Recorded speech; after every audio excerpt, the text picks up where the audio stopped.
En esta parte del programa, listos para revisar la actualidad internacional el día de hoy, miércoles 3 de diciembre.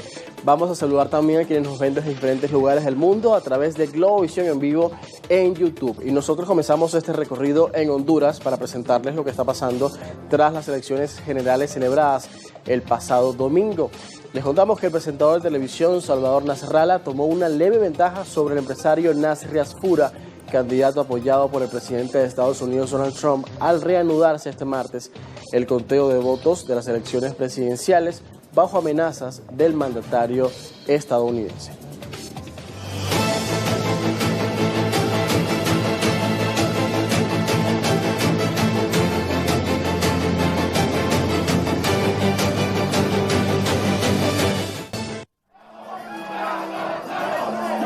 En Honduras, la tensión electoral volvió a escalar el martes tras la reanudación del conteo de votos de unas presidenciales marcadas por la incertidumbre. El presentador de televisión Salvador Nasrallah tomó una leve ventaja frente al empresario Nasri Asfura, candidato respaldado directamente por Donald Trump.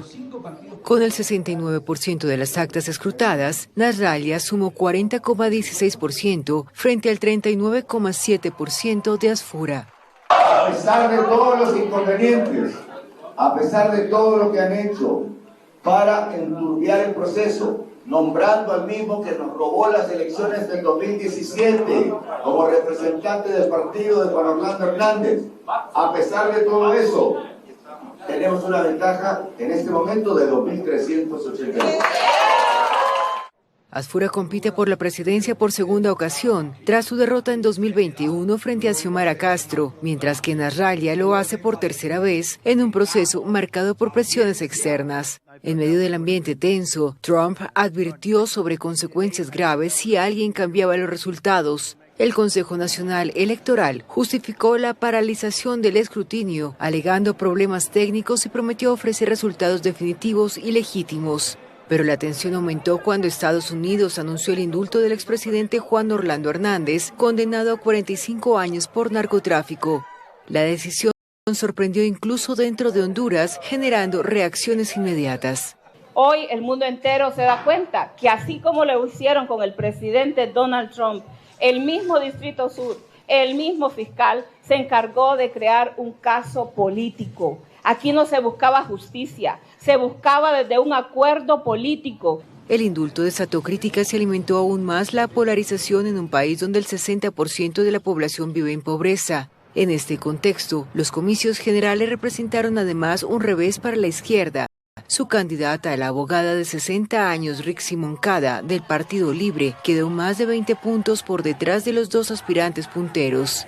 Mientras Honduras espera los resultados finales, los observadores internacionales llaman a la calma en una contienda que podría redefinir el rumbo político del país.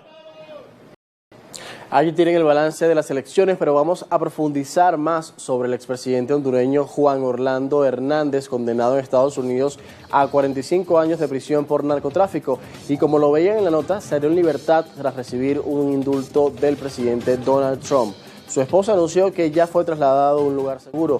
El registro de la Oficina de Prisiones confirma su liberación, coincidente con el proceso electoral en Honduras. Hernández, que gobernó entre 2014 y 2022, fue extraditado poco después de dejar el cargo. En 2024, un jurado en Nueva York lo declaró culpable de facilitar el envío de unas 400 toneladas de cocaína hacia territorio estadounidense. Según la Fiscalía, operó durante años al servicio de redes criminales que incluían al Chapo Guzmán. Trump sostiene que el exmandatario fue víctima de un montaje político y que recibió un trato injusto. El caso añade tensión al clima político hondureño en pleno recuento electoral.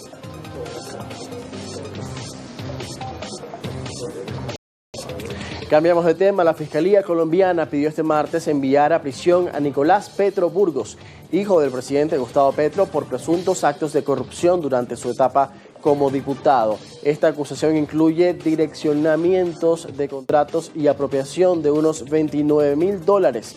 La audiencia se realizó en Barranquilla, donde la fiscal Lucy Laborde sostuvo que Petro Burgos tenía pleno conocimiento de la ilegalidad de sus actos. Según la Fiscalía, el hijo del mandatario colombiano influyó activamente para obtener y dirigir contratos en los que tenía intereses.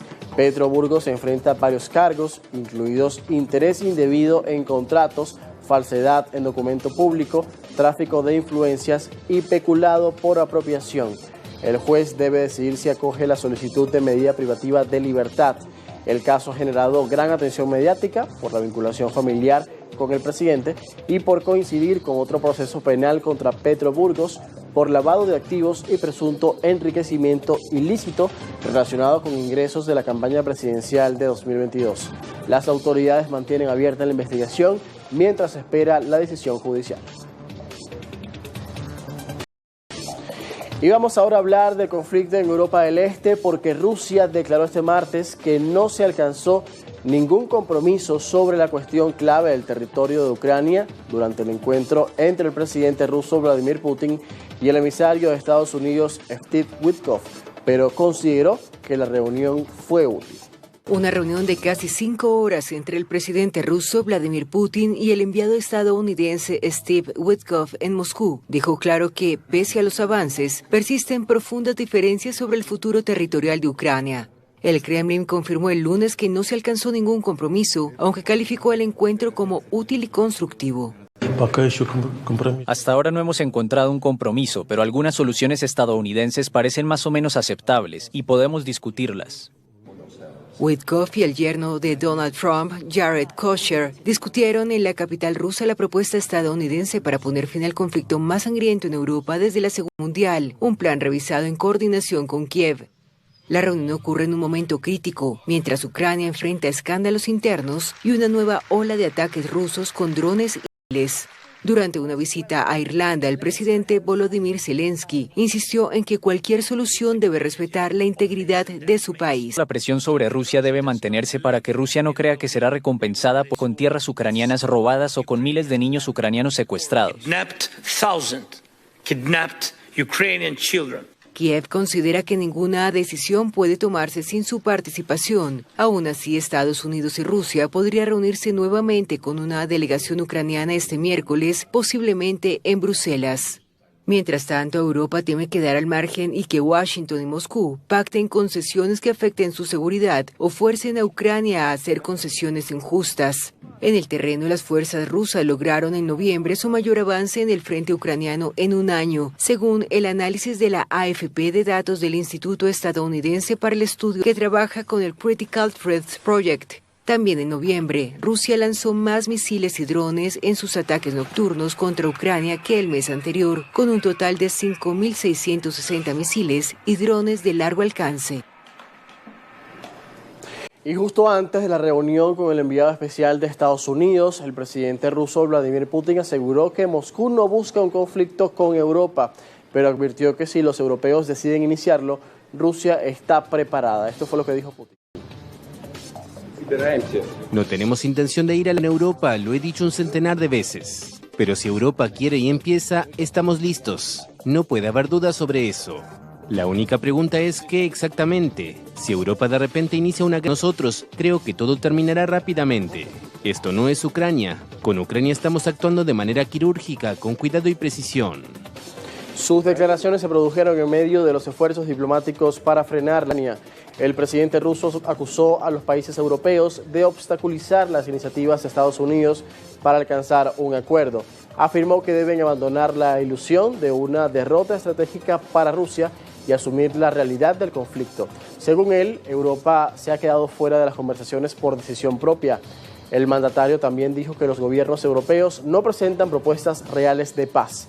Los responsabilizó de apoyar la continuidad de la y de adoptar una postura más confrontativa.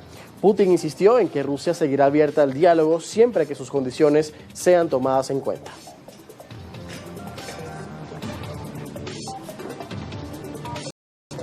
Y vamos a Medio Oriente porque el Papa León XIV cerró este martes una visita al Líbano, donde pidió encontrar nuevos enfoques en Medio Oriente para hacer triunfar la paz. Esto lo hizo durante una misa al aire libre celebrada en Beirut, que reunió a miles de personas.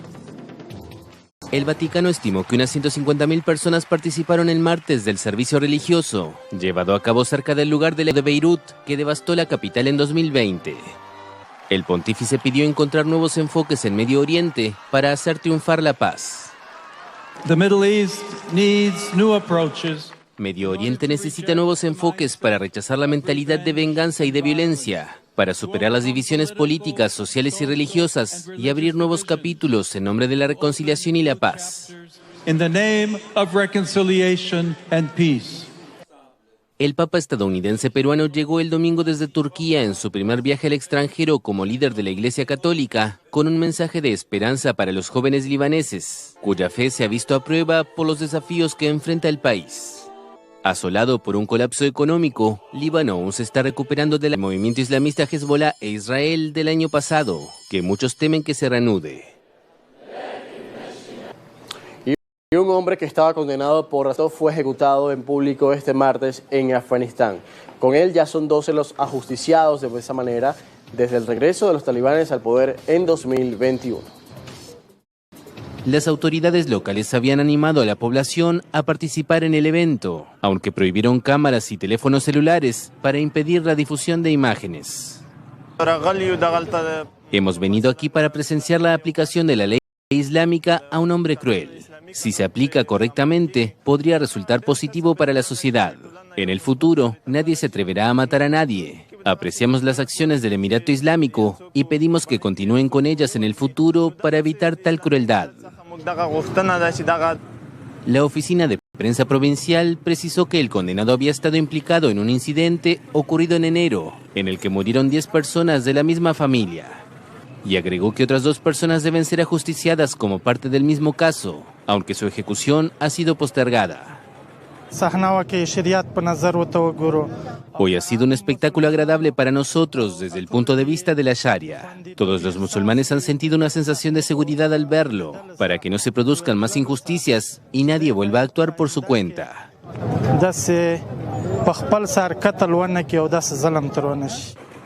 Si bien las ejecuciones públicas eran habituales bajo el primer periodo de los talibanes entre 1996 y 2001, se han visto drásticamente reducidas desde que regresaron al poder en 2021. Desde entonces, 12 hombres han sido ejecutados a tiros en distintas provincias del país, 4 de ellos en un solo día en abril. Y cerramos en Asia para contarles que las inundaciones y deslizamientos en Indonesia y Sri Lanka han dejado más de 1.300 muertos y miles de damnificados. La temporada monzónica, agravada por los 2 ciclones tropicales, también provocó lluvias intensas en el sur de Tailandia y el norte de Malasia. Las aguas han bajado, pero cientos de miles de personas siguen en refugios y con acceso limitado a alimentos y agua potable. En Indonesia, el balance asciende a más de 700 muertos y al menos 500 desaparecidos. Más de 1,2 millones de personas han tenido que abandonar sus hogares. El gobierno indonesio envió 34.000 toneladas de arroz y casi 7 millones de litros de aceite de cocina a las provincias más afectadas. En Sri Lanka se declaró estado de emergencia porque hay más de 400 muertos y 300 desaparecidos. Expertos y autoridades señalan que la deforestación agravó la magnitud de este desastre. Gobiernos, fuerzas armadas y organizaciones de ayuda internacional trabajan en evacuaciones y envío de ayuda para mitigar los efectos de la tragedia.